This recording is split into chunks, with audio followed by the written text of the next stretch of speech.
Hello, I'm made in English, and I split from Rusev Day because I'm not very clever. Oh, what's that glow outside? Kill! Kill! Oh my god! Murder! Kill! Kill! Yes! Kill! Kill! WTF!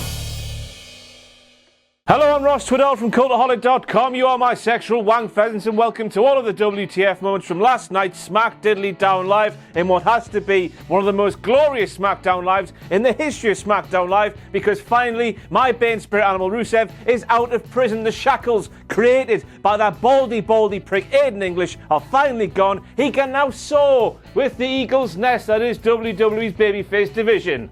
Come on. So we kicked off the show with an episode of Miz TV where the Miz made a big announcement that he and Daniel Bryan will be going one-on-one in Australia, with the winner going on to face the WWE Champion. And it's that phrasing, the WWE Champion, that had me going, On this week's Raw, despite having a WWE Universal Championship defense to contend with against big baldy bastard Baron Corbin, the main event for WWE Cock and Bollocks in Saudi Arabia this November was still promoted as Roman Reigns against Brock Lesnar against Braun Strowman. Surely, with that there announcement in mind, it should have been promoted as the WWE Universal Champion versus Brock Lesnar versus Braun Strowman. The way they did it on SmackDown Live is just being really unfair to big baldy bastard Baron Corbin or AJ Styles. Or, as always, sucking off the big dog! To the signs from last night's SmackDown Live, and thank you very much to Theron, Roberts and Jake Wright for their efforts at last night's show. Next time you go to a WWE event, do what those people have done and more. I don't know, tattoo our logo on your chest. What a prick the Miz is there. There he is in the middle of the ring on SmackDown Live this week saying how superior he is compared to Daniel Bryan. He beat him at SummerSlam. Fair enough, yes he did. He beat him at Hell in a Cell. Hang on now a second. Now I don't mind the bragging. I don't even mind a heel being delusional. But what the Miz said there was way too far, because as we all saw at Hell in a Cell on Sunday, Maryse was the one to pick up the win, pinning a woman who WWE have positioned as one of the GOATs in the history of their women's division. Maryse won at Hell in a Cell, not you, Miz, and she climbed pissing Mount Everest herself while she did so. Well done, Maryse. It'll be all white on the night, they said. Rest in peace, Dennis Norden. But why are the SmackDown Live ropes white when they're supposed to be blue? This is the blue brand, yet they're white. We all know if you take something that's blue and make it white, it just doesn't even work. Take Eiffel 65, for example. Blue dabba dee dabba die becomes white dabba doo dabba dee. It just doesn't work. Tommy. Now, I wouldn't say I copied that from Edge and Christian. I would just say this is a loyal hoser paying his respects to a Birdman and a dad bod. Anyway, Tom Phillips claimed that in that mixed tag team match on Sunday that the men had to face the men and the women had to face the women. If that's right, then Tom Phillips, and I'll repeat myself from the WTF moments from Hell in a Cell 2018, why was Brie Bella not disqualified when she twatted Miz right upside the head? Let me know. Made a grave mistake, Corey. Imagine if Jimmy Fallon could get guests like Maryse, Corey Graves says. What do you mean, Corey? Wrestlers? He's done it bare times, fan, and even on one occasion, he was put through his own bastard desk by the gamer, Triple HR. And no doubt about it, he laughed uncontrollably for about 5 minutes afterwards, even though it wasn't that funny. Anyway, Corey, I just think you're jealous. Jealous of the Jimmy who is the most famous Jimmys of all the Jimmys in all of this Jimmy world. More famous, in fact, than your style icon, Jimmy Bastard Neutron. So hang on a second. Daniel Bryan kicks the Miz goes flying into Maryse. Maryse goes down clutching her stomach, and the commentary team sell this as if it's the worst thing that's ever happened in the history of human mankind. Oh my god, they say. She only gave birth 5 months ago, they say. Aye, pals, but she wrestled 2 days before that thing happened there, so what's your point? This feels like the chicken and the egg situation, but with the egg coming first. One question, people. How did the egg get there? How did the egg get there? Then, of course, Maryse was okay, Daniel Bryan was shocked, and I'm starting to question whether that match on Sunday actually happened at all. Or if Carmella, the other Maryse in our truth's mind at least, was actually the blonde lady in that ring on Sunday. How did the egg get there? And next up we have Daniel Bryan claiming that he didn't know that Miz and Maryse would stoop so low as to feign an injury live on SmackDown Live. And once again, I'm just questioning whether the Miz taking a fake baby, claiming it to be his real baby, just so he could take that baby and throw it at Daniel Bryan, creating an opening just so he could kick him in the teeth, actually happened. Throwing babies is way worse than pretend to be injured. Believe me, I've tried both. Tommy.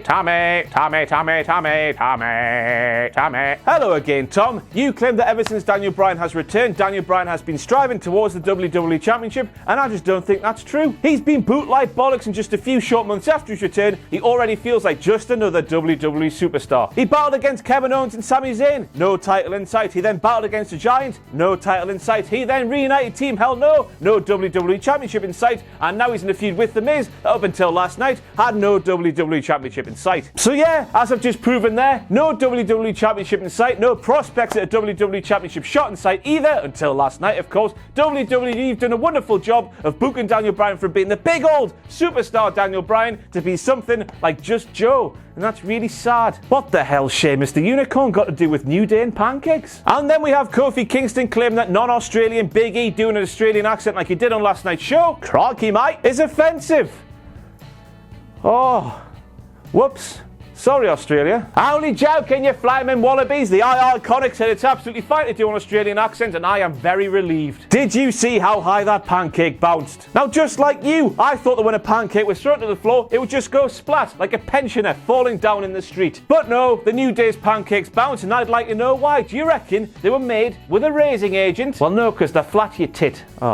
Oh no, I was thinking during that segment there, they are going to turn my bait and spirit animal heel. They are going to make my bait and spirit animal a diddler. Now, as we all saw on Sunday in the match between the New Day and Rusev Day, Aiden English had the accolade locked in, and for some reason, WWE had my bait and spirit animal's ego blow up like a pissing beach ball as he reached for the tag while Aiden was going to win the match. Maybe. So last night, Rusev then said to Aiden English, if that's your best on Sunday, pal, well, your best's not good enough. Which, of course, is a huge WTF moment when you remember the finish of that match saw Rusev distract Aiden English. But now though, as I stand here talking to you with beautiful hindsight looking glorious in 2020, Rusev was right all along, and that bald prick should rot in hell. Rusev Day was all because of you. Let's settle down now, Aiden English. I do not recall you handing my Bane Spirit Animal the key to Plovdiv, do I, you numpty? Aiden English, I seem to remember my Bane Spirit Animal Rusev plucking you from obscurity, making you sing songs like a performing monkey, and now you f***ed it. Enjoy going back to obscurity, you tit. Goodbye. Don't let the door hit you on the arse. In fact, do let it hit you on your arse so it hurts your arse. First of all, why on earth is there a camera filming a man in the production truck doing some work? And second of all, who the piss is that? Because that's not dun dun dun dun dun dun dun dun dun. Oh God, think about where those hands have been. Now they're being rubbed all over an innocent man's neck and face. Oh, but I do hope his colleagues start calling him cock face and cock neck after that, because that's funny.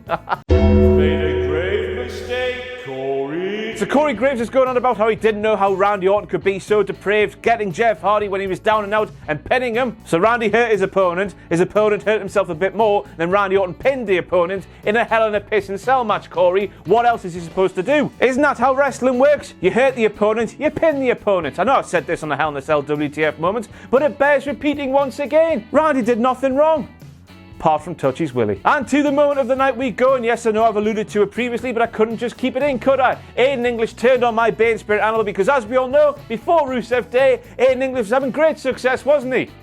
No. It's a shame, because he's a really talented bloke, but now he's just pissed on his own cornflakes, hasn't he? Enjoy Velocity, or WWF Metal, or whatever programs they have around these days. You deserve it. And now it's time for this. Wankety wank, wankety wank. Wankety wank, wankety wank. Wankety wank, wankety wank, wankety wank. Hello and welcome to Wankety Wank. You know how it works by now, and if you don't know how it works, ask a friend because they'll know. Thanks to Marty Hunt for pointing this thing out here that might or may not have actually happened. I couldn't be asked to go back and check. I'm just going to take his word for it because he's a sexual wank pheasant, and we are the most trustworthy people on planet Earth. And of course, Tom Phillips, when it comes to phone numbers, is only interested in the ones that lead to face fornication. Fornication. Face shagging. Charlotte, what are you doing? Yes, Charlotte claimed that she can't wait to be stood across the ring from Becky Lynch in Australia in front of 60,000 fans, and I'm just wondering to myself, what on earth is 40,024 seats going to be doing while that match is going on? Now, Wikipedia, which of course is the best source of information we have out there because anybody in the pissing world can edit it, claims that the NCG's capacity for a cricket match with a massive cricket pitch in the middle is 100,024 seats. So how come for a wrestling match with a wrestling ring in the middle of the pitch and seats in the middle of the pitch is less?